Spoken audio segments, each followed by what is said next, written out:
Assalamualaikum warahmatullahi wabarakatuh. Alhamdulillah, wassalatu wassalamu ala rasulillah wa ala alihi wa ashabihi wa man tabi'ahu wa nasar wa wala. La hawla wa la quwwata illa billah. Sahabat-sahabat, teman-teman setia WFS Official Channel yang dirahmati Allah Subhanahu wa Ta'ala, apa kabarnya? Alhamdulillah, kita bersyukur kehadirat Allah Subhanahu wa Ta'ala, kita dapat berjumpa kembali dengan izin Allah, ya, membersamai channel dakwah ini dalam rangka kita menguraikan satu persatu rukun iman, rukun Islam, rukun ihsan, ya, termasuk di dalamnya nanti banyak kisah-kisah, inspirasi-inspirasi tentang para nabi dan rasul, tentang dakwah dan hal-hal fundamental yang penting diketahui oleh setiap muslim. Sahabat, teman-teman setia yang dirahmati Allah Subhanahu wa Ta'ala, di episode yang ke-12 hari ini kita akan menjelajahi satu rukun yang menjadi puncak daripada rukun Islam. Apalagi kalau bukan ibadah haji. Ya, haji. Saudara sudah haji atau umrah? Mudah-mudahan kita semuanya tanpa kecuali, ya, dikaruniakan oleh Allah Subhanahu wa Ta'ala, diberikan rizki yang berkecukupan untuk bisa menunaikan ibadah haji, rukun Islam yang terbesar, yang terberat, yang paling menantang, menjelajahi alam semesta, menjelajahi kehidupan manusia melalui perjalanan spiritual yang bernama ibadah haji. Insya Allah, Allah karuniakan teman-teman semua dapat menunaikan ibadah haji bersama orang-orang tercinta. Amin ya rabbal alamin. Kita berangkat menjelajahi rukun haji ini dari firman Allah Subhanahu wa Ta'ala, yaitu surah Al-Baqarah ayat 196, di mana Allah Ta'ala berfirman, a'udzubillahi minasyaitonir rajim, wa atimmul hajja wal umrata lillah fa in uhsirtum famastaysara minal hadi faman lam yajid fasiyam wala tahliqu ru'usakum hatta yablughal hadyu mahillah faman kana minkum maridan aw bihi adhan min ra'si fafidyatun min siyamin aw sadaqatin aw nusuk fa idza amintum fadhkurullaha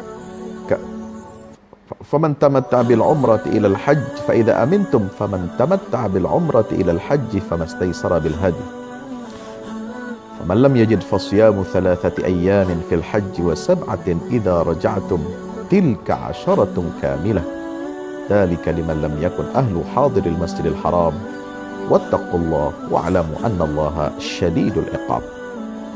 Allah berfirman, sempurnakanlah ibadah haji dan umrah karena Allah. Tapi jika kamu terkepung oleh musuh, ya, famastaysara minal hadi uhsirtum, jika kamu terkepung oleh musuh. Nah, ini kondisi darurat. Saya sering mengatakan ibadah haji ini meskipun dia suatu yang amalan ibadah yang sangat besar, tetapi ketika dalam keadaan darurat terkepung oleh musuh, ada gangguan keamanan, ada gangguan perjalanan, perang misalnya, ada gangguan wabah penyakit menular yang membahayakan, ya, seperti saat ini kita memohon kepada Allah Subhanahu wa Ta'ala, mudah-mudahan jamaah haji tahun ini bisa berangkat selesai Ramadan. Wabah COVID-19 ini insya Allah kita penuh dengan keyakinan, optimis kepada pertolongan Allah, semua sudah diangkat oleh Allah dan jamaah haji bisa berangkat pada tahun ini. Amin, amin ya rabbal alamin. Tetapi jika Allah belum mengizinkan dan wabah ini, catatan ini, ya, masih tetap menjangkiti seluruh dunia dan ini mengancam jamaah haji yang melaksanakan ibadah haji di tanah suci, maka akan berlaku ayat ini, saudara. Fa in uhsirtum famastaysara minal hadi. Ya, jika kamu sudah terkepung oleh musuh, maka sembelihlah hadyu yang mudah didapat. Ya. Dan jangan kamu mencukur kepalamu sebelum hadyu sampai di tempat penyembelihannya. Nah, ini hukum bagi yang melaksanakan ibadah haji, yang sudah berniat, sudah bertekad, sudah bayar, sudah siap berangkat, tapi kemudian terhalang oleh satu faktor yang sangat menentukan keselamatan para calon jamaah haji, maka haji bisa dibatalkan pada tahun ini dan bisa ditunda pelaksanaannya menunggu sampai tahun yang akan datang. Ya, karena haji itu ibadah yang khusus, di tempat yang khusus, di waktu-waktu yang khusus. Al-hajju asyurun ma'lumat. Haji itu hanya terjadi, bisa dilaksanakan syiarnya, syairnya, ya, hanya pada bulan tertentu. Niatnya mulai dari bulan Syawal, lalu keberangkatannya di bulan Zulqa'dah, lalu pelaksanaan ibadah hajinya itu hanya berada di bulan Zulhijjah, dan itu pun dimulai pada tanggal 8 ketika Nabi SAW memberikan contoh mabit ke Mina, kemudian 9 wukuf di Arafah, ya, malam 10 Zulhijjah berangkat ke Muzdalifah, lalu kemudian sampai di Mina 10 pagi, ya, 10 Zulhijjah pagi itu melaksanakan melempar jumratul Aqabah, ya, jumrah yang paling utama, yang paling besar, lalu kemudian melaksanakan tawaf ifadah dan sa'i, lalu kemudian mabit lagi di Mina selama 2 hari 2 malam atau 3 hari 3 malam. Selesailah ibadah haji. Jadi waktunya tertentu dan terbatas, tidak bisa diganti dengan waktu yang lain. Ada yang ingin mengatakan, oh Pak Ustadz, ini karena musibah corona ini, kalau seandainya ya, Allah belum mengizinkan wabah ini pergi, ya, di bulan Zulhijjah nanti, sehingga terancam keselamatan nyawa para jamaah haji, maka bisa ditunda saja Pak Ustadz, bisa dilaksanakan nanti kapan? Bulan September misalnya, Oktober misalnya, atau Desember. Tidak bisa. Tidak begitu.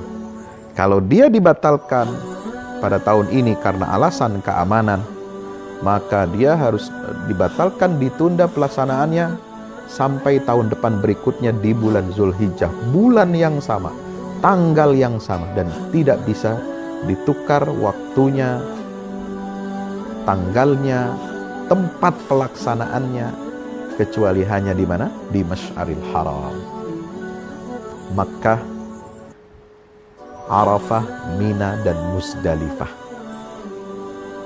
Inilah keistimewaan, kekhususan ibadah haji, saudara. Pemirsa yang dirahmati Allah Subhanahu wa taala. Ibadah haji adalah ibadah yang sangat istimewa.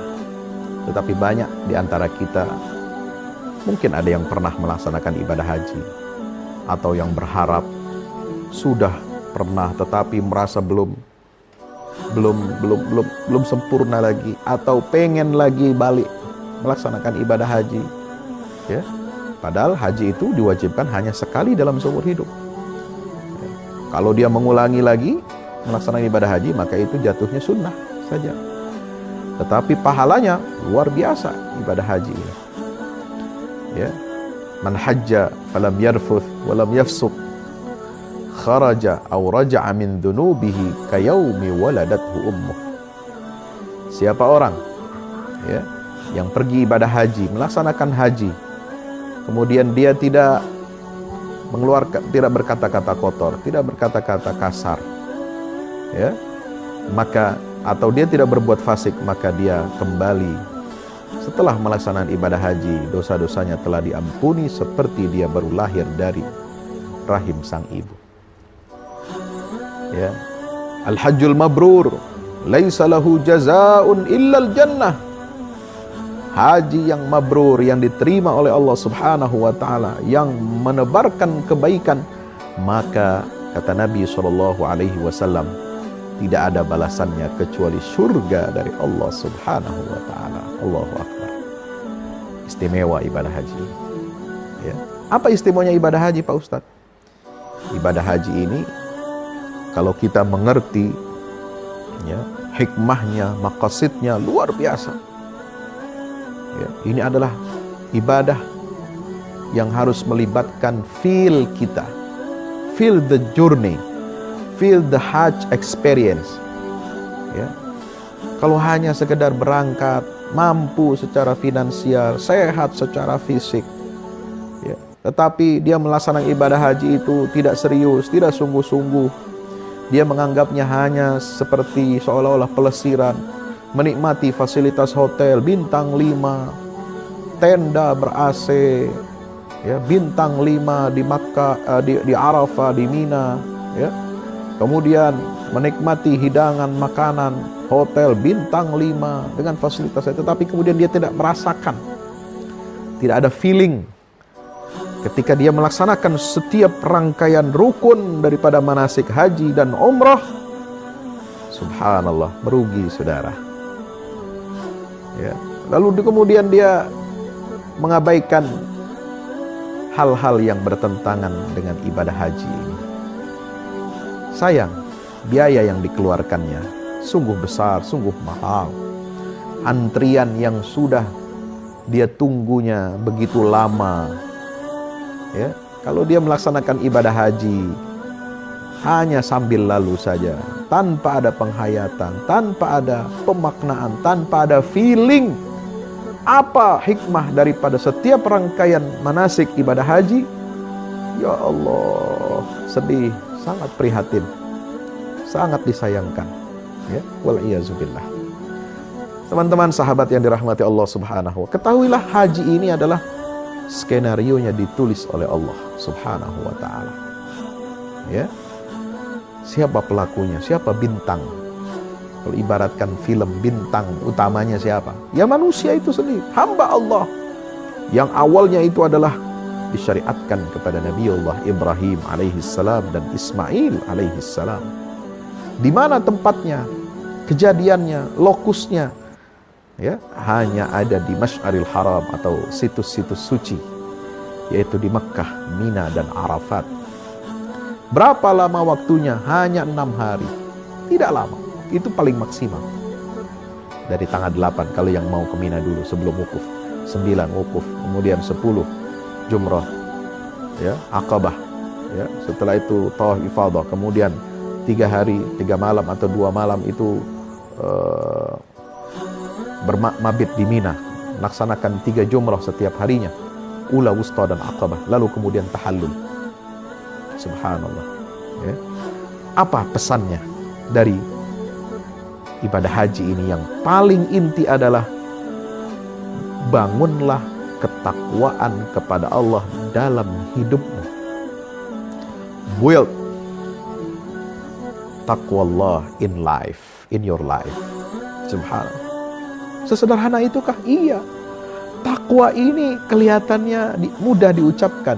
Puasa tujuannya takwa, la'allakum tattaqun. Ya. Bayar zakat untuk mensucikan jiwa kita, membersihkan kita dari sifat bakhil dan serakah agar kita bertakwa.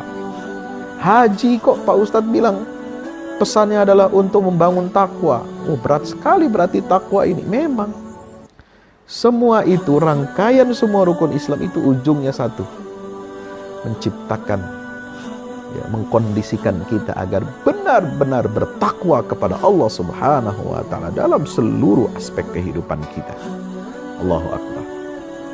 Pemirsa dirahmati Allah Subhanahu wa ta'ala, kekuatan charger ibadah ini, ya, kalau setiap hari kita melaksanakan sholat fardu, itu kekuatan chargernya hanya untuk hari itu. Ya, sholatul maktubah atau as-salawatul khams mukaffiratun lima bainahunna. Salat yang 5 waktu itu dia akan menghapus dosa-dosa yang dilakukan di antara satu waktu sholat ke waktu sholat berikutnya. Itu chargernya, charger iman untuk menjaga keimanan kita, melindungi kita dari perbuatan fahisyah, fahsya wal munkar, ya, dari kemungkaran. Ada charger iman yang berlaku selama 1 pekan. Apa? Sholat Jumat. Ya, al-jum'atu ilal jum'ati mukaffiratun lima bainahuma. 1 Jumat ke sholat Jumat yang berikutnya itu akan menghapus dosa-dosa yang dilakukan hamba di antara 2 salat Jumat itu. Yang baterainya setahun sekali kita isi, yaitu dengan apa? Puasa Ramadan seperti saat ini kita lakukan. Bayar zakat, itu mencharge keimanan kita setahun sekali. Kepedulian sosial, termasuk umrah bagi yang hendak melaksanakan umrah setiap tahun, boleh ya. Tetapi tentu saja dengan memelihara agar ketakwaan kita ini senantiasa terjaga dalam kehidupan kita. Dan baterai keimanan, cas keimanan yang paling lama bertahan itu diharapkan dari apa? Dari cas ibadah haji. Karena dia berlaku seumur hidup dan diwajibkan oleh Allah hanya sekali dalam seumur hidup, saudara. Pemirsa, sahabat yang dirahmati Allah Subhanahu wa taala. Maka ibadah haji ini tidak sama dengan ibadah-ibadah yang lainnya. Ya. Kalau sholat diperintahkan oleh Allah mulai dari peristiwa Isra dan Mi'rajnya Nabi kita Muhammad SAW, ya, pada tahun 11 kenabian, itu hanya disebut dalam kurang lebih 28 ayat dan kerap dirangkai atau digabungkan dengan perintah zakat. Aqimus shalah wa atuz zakah, yuqimunas shalah wa yutunaz zakah, aqamas shalah wa ataz zakah. Ya. Dan di dalam Al-Quran bagaimana tata cara atau bentuk sholatnya para nabi tidak disebutkan secara detail, meskipun mereka semua melaksanakan ibadah sholat. Seperti Ibrahim, ya, perintahkan anak-anaknya, cucunya untuk sholat. Liyuqimus shalah wa min dzurriyyati. Ya. Seperti Ismail, kana ya'muru ahlahu bis sholati waz zakat wa kana 'inda rabbih mardiyya. Seperti Nabi Musa, ij'alu buyutakum qiblatan wa aqimus shalah, perintahkan kepada kaumnya untuk salat juga. Seperti Nabi Isa, ya, wa ja'alani mubarakan aina ma kuntu wa awsani bis salati waz zakati ma dumtu hayya. Dia juga salat, Nabi Isa. Tapi bagaimana bentuknya, detailnya, Allah tidak mengabarkan di dalam Al-Qur'anul Karim. Dan bisa jadi, kata para ulama, sholat yang diwajibkan kepada Rasulullah dan umatnya sampai hari kiamat itu adalah merupakan intisari, penggabungan, kompilasi seluruh bentuk tata cara ibadah sholat yang dilakukan oleh para nabi-nabi dan rasul terdahulu dari zaman Nabi Adam sampai Nabi Isa, lalu disempurnakan di zaman Nabi Muhammad SAW, sehingga terbentuklah ibadah sholat seperti kaifiat seperti yang kita jalani saat ini. Ada takbiratul ihramnya, ada berdirinya, sedekapnya, ada rukuknya, ada sujudnya, ada bacaan tilawahnya, ada doanya, ada terakhir kemudian tahiyat. Dan ini semua menggambarkan kesempurnaan sholat seperti yang sudah kami sampaikan di video episode yang ke-10. Subhanallah. Zakat juga sama. Ya, para nabi terdahulu juga ya, menunaikan zakat, tetapi bagaimana tata caranya? Ya tentu tidak sama dengan syariat Islam. Karena agama Islam ini satu seluruh nabi dan rasul, tapi syariatnya berbeda-beda. Dan kewajiban zakat yang dilakukan oleh para nabi dan rasul terdahulu itu tidak diterangkan secara rinci, tidak ada narasinya di dalam Al-Quran. Meskipun dia ada, itu ada di dalam 29 ayat. Ya, tapi puasa sama. Puasa juga diwajibkan kepada umat terdahulu, tetapi Allah tidak memberikan petunjuk atau keterangan tentang tata cara puasa para nabi dan rasul terdahulu. Dan rangkaian ayat puasa ini hanya 6 ayat saja dalam Al-Quran. Syariat ibadah puasa dalam Quran hanya 6 ayat, yaitu dalam surah Al-Baqarah 183 sampai 188. Adapun yang menyebutkan tentang puasa di tempat lain itu berupa kifarat, ya, bayar denda, itu berupa mengganti proses ibadah yang lain, seperti misalnya ya dalam haji tadi, ya, faman lam yajid fasyamu thalathati ayyamin fil hajji wa sab'atin idza raja'tum, dalam ayat tentang haji tadi Al-Baqarah 196. Itu dalam konteks itu pembebasan budak, ya, memberi makan fakir miskin, dan biasanya disebutkan tentang puasa, termasuk masalah kafarat, ya, sumpah dan lain sebagainya itu. Nah, ini juga tidak disebutkan secara detail dalam Al-Quran. Tapi berbeda dengan ibadah haji, saudara. Narasi ibadah haji sangat sempurna, sangat lengkap, dinarasikan di dalam Al-Quran. Ada di situ tentang wukuf di Arafah, thumma afidhu min haitsu afadhan nas. Ya, ada tentang mabit di Muzdalifah. Ya, ada tawaf dan sa'i Allah Subhanahu wa taala. Ada sa'i tawaf, ada melempar jumrah di Mina, ya. Itu semua diterangkan dalam ayat-ayat Al-Qur'anul Karim, subhanallah, ya. Di dalam ayat Al-Qur'an ini lengkap berisikan tentang apa? Isyarat-isyarat tentang rincian daripada ibadah haji, meskipun praktek teknisnya itu dijabarkan dalam banyak hadis-hadis dari Nabi kita Muhammad sallallahu alaihi wasallam, ya. Teman-teman, sahabat yang dirahmati Allah Subhanahu wa taala, ayat-ayat tentang ibadah haji ini seperti kita bisa lihat dalam Al-Qur'an itu tertera, termaktub di dalam surah Al-Baqarah mulai dari ayat 158, kemudian 189, ayat 196, 97, 98 sampai 203. Ya, 203 Al-Baqarah. Di Al-Maidah ayat 2, kemudian ayat 93 dan sampai 97, kemudian surah Al-Hajj ayat 26 sampai 37. Itulah rincian detailnya bagaimana ibadah haji itu mesti dilaksanakan oleh setiap muslim yang beriman kepada Allah Subhanahu wa taala, ya. Dan haji ini unik, ya. Allah menyebutnya ada azan untuk haji. Kita mendengar mungkin hanya ada azan ketika sholat, ya. As-salatu khairum minan naum, hayya 'alas shalah, hayya 'alal falah, ya. Seolah-olah azan itu hanya untuk sholat, tapi sesungguhnya dalam Al-Quran itu dijelaskan Allah Subhanahu wa taala perintahkan Nabi Ibrahim alaihissalam untuk apa? Untuk azan, memanggil manusia untuk melaksanakan ibadah haji. Tapi hanya terjadi satu kali saja, pertama kali saja, ketika Nabi Ibrahim mengumandangkan seruan panggilan kepada seluruh hamba Allah yang ada di muka bumi ini, sampai beliau pun bingung. Ya Allah, gimana suaraku akan sampai ke mereka? Ini Mekah ini lembah tandus, ya. Tidak ada manusia. Bagaimana dengan manusia yang ada di belahan-belahan dunia yang lainnya?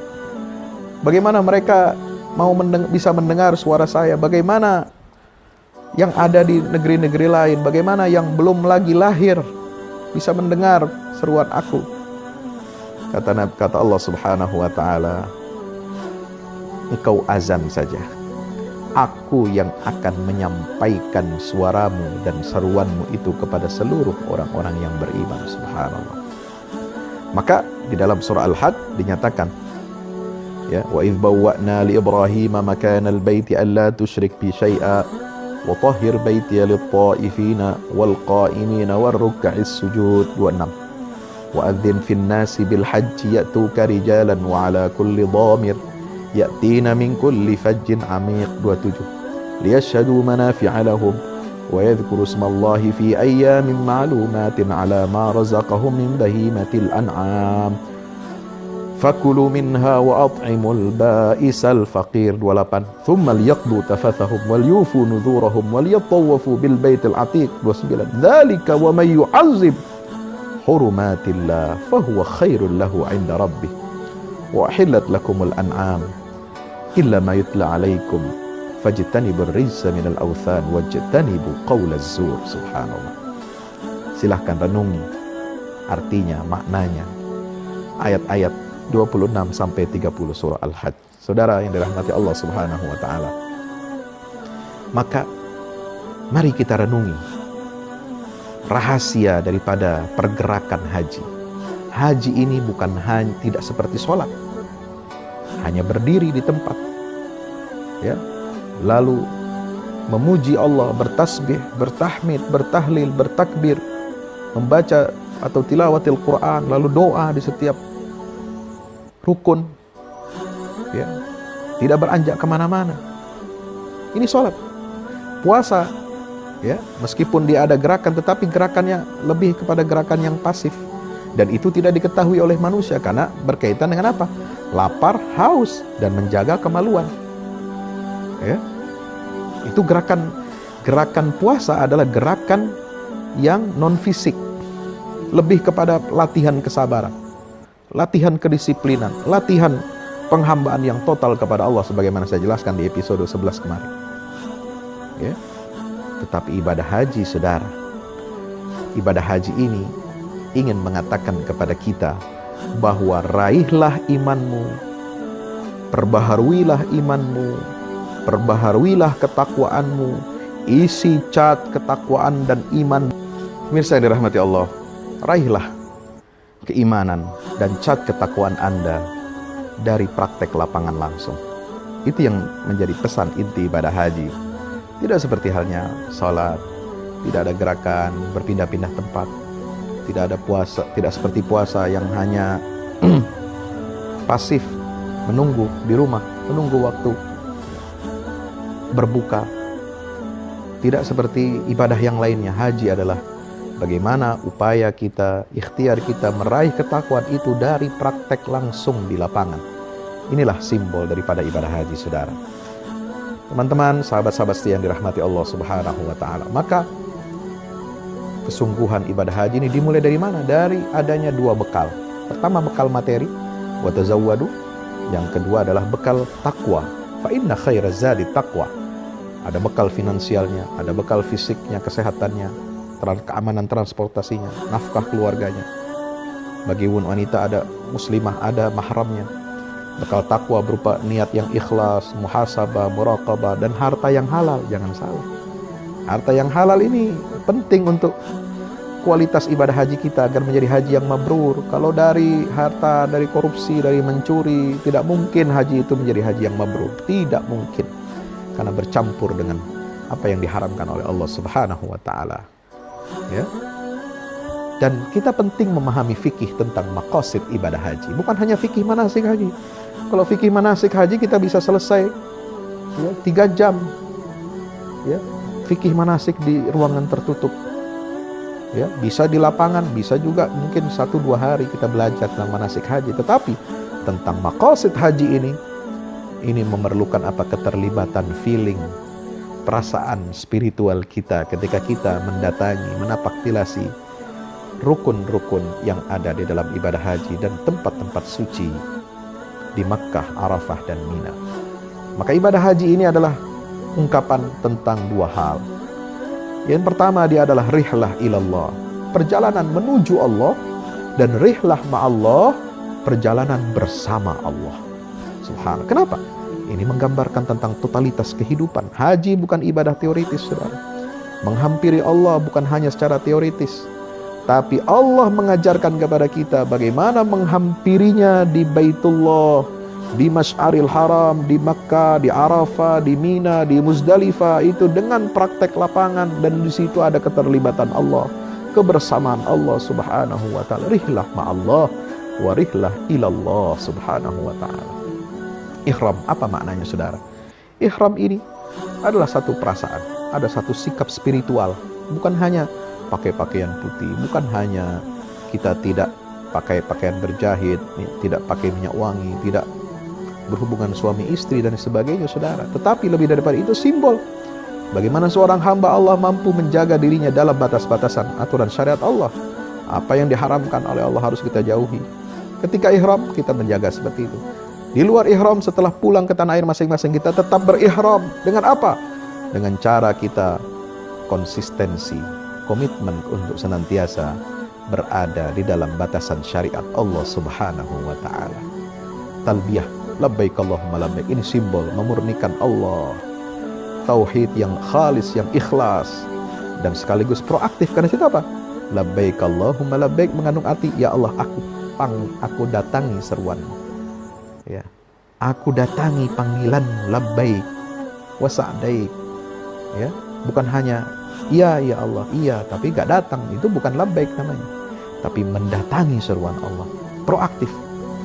Maka setelah ibadah haji, labbaik kita bagaimana? Labbaik kita ketika datang panggilan sholat, labbaik ya Allah. Ketika kita dipanggil untuk berpuasa, ya ayyuhalladzina amanu kutiba alaikumus syiyam, labbaik ya Allah. Ketika datang kewajiban kita untuk berzakat, infak, sedekah, labbaik ya Allah. Ketika datang panggilan seruan solidaritas kepada umat Islam di Palestina, Uighur, Kashmir dan sebagainya, labbaik ya Allah. Ketika datang seruan panggilan solidaritas kemanusiaan COVID-19, tetangga kita, sahabat-sahabat kita, labbaik ya Allah. Semua amal kebajikan harus diiringi dengan apa? Rasa proaktif untuk menyambut seruan Allah, labbaik. Itulah talbiyah. Wukuf di Arafah, simbol kesempurnaan agama Islam ada di sini.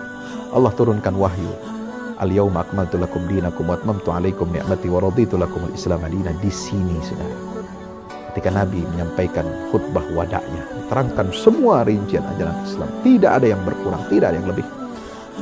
Luar biasa. Disinilah hamba Allah semua bertemu, bermunajat kepada Allah, bertemu dari seluruh dunia. Muktamar haji adalah muktamar internasional terbesar di dunia. Hostnya adalah Allah, yang ngundang Allah, yang menjamu Allah. Pasti semuanya akan mendapatkan jamuan yang paling indah dari Allah Subhanahu wa ta'ala. Apa jamuan yang paling indah di hari Arafah? Apa hidangan Allah yang paling indah di hari Arafah? Kalimat la ilaha illallah wahdahu la syarikalah lahul mulk wa lahul hamdu wa huwa ala kulli syai'in. Itulah doa terbaik, doa di hari Arafah. Sehingga apa? Sehingga setan itu semua merasa hina, kecil, ya, merasa tersisih dan jauh dari rahmat Allah ketika melihat banyak hamba Allah diampuni dosa-dosanya, dan ketika Allah membebaskan hambanya dari siksa api neraka. Itu paling banyak Allah berikan sertifikat pembebasan dari api neraka. Kapan? Ketika hari Arafah, saudara. Maka kita berpuasa di sana yang tidak melaksanakan ibadah haji di hari Arafah. Subhanallah. Mabit di Muzdalifah setelah di Arafah. Ya, ini adalah simbol monumen abadi perbekalan. Kita mencari bekal, mengambil bekal untuk melawan setan. Ya, jadi melawan setan itu perlu bekal. Apa bekalnya ketika ibadah? Ngambil batu untuk melempar jumroh. Nah, di luar itu kita juga harus mengambil bekal, tekad yang sungguh-sungguh untuk melawan godaan dan rayuan iblis laknatullah. Ya. Kemudian melempar jumrah Aqabah. Ini adalah simbol bahwa kehidupan kita ini tidak pernah sepi dari godaan setan. Ya, kita harus proaktif melawan kemungkaran, ya, dengan sekuat tenaga kemampuan kita. Karena Nabi mengatakan, siapa yang melihat kemungkaran, ubahlah dengan tangannya. Penguasa di sini, pemimpin sosial kemasyarakat di sini, perannya aparat negara. Siapa yang melihat kemungkaran tidak bisa dengan tangannya merubah, dengan lisannya. Sini ulama, sini para dai, para mubalik. Tidak bisa dengan lisan juga, dengan hati. Inilah selemah-lemahnya iman. Subhanallah. Itulah cara kita untuk melempar batu, melempar jumroh kepada setan. Tawaf, kita menyatu bersama alam semesta yang bertasbih kepada Allah. Sebagaimana surah Al-Isra ayat 44, wa in min syai'in la yusabbihu bihamdi walakin la tafqahu tasbiham. Kita memutar waktu kita, kita bermuhasabah, kita memutar masa lalu kita, kemudian kembali kepada fitrah kita. Kita dengan tawaf itu masuk ke dalam titik frekuensinya Allah. Ya, menyatukan frekuensi hidup kita, ibadah kita kepada Allah Subhanahu ketika kita tawaf, memperbaharui kalibrasi. Ya, kalibrasi frekuensi ini penting. Itu ketika tawaf itu, subhanallah. Sa'i, simbol usaha. Ya, kenapa sih ada sa'i, Pak Ustadz, dalam ibadah haji? Itulah simbol usaha. Allah ingin mengatakan ibadah itu bukan hanya sholat, bukan hanya puasa, bukan hanya zikir, baca Quran saja, tapi usaha kita, kehidupan kita, ekonomi kita, sosial kita, politik kita, ya, kebudayaan kita, lapangan kehidupan, mencari nafkah, cari rezeki bisa jadi ibadah. Seperti halnya Ibunda Hajar. Dia berusaha mencari keridhaan Allah dengan tinggal sendirian di lembah yang tandus bernama Makkah.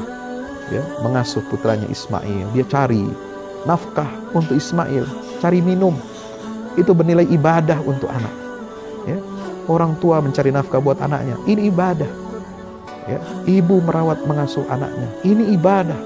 Subhanallah. Sa'i antara Safa dan Marwah. Subhanallah.